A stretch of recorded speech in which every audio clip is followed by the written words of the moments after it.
রিমি, রিমি, জানিস কালকে কি হয়েছিল? রিমি শোন।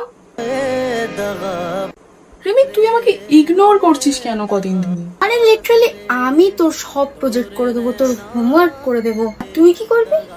ওই প্রিয়া রিয়া ওদের সাথে কথা বলবি, তাই তো? আই ওয়ান্ট ইউর অ্যাটেনশন, তুই কি বুঝতে পারিস না?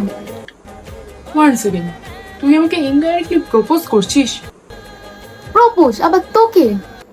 বললেই হবে? ছাগলের মতো একটা মুখ, আবার ওকে প্রপোজ করবো? ভাব।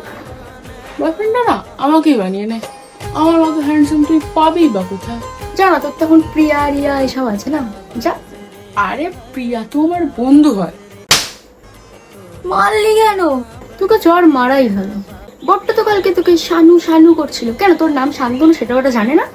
শানুটা শুধু আমি বলবো, ওদেরকে বলে দিস, না হলে কিন্তু তোর ভাগ্যে দুঃখ আছে। আমি বারণ করে দেবো।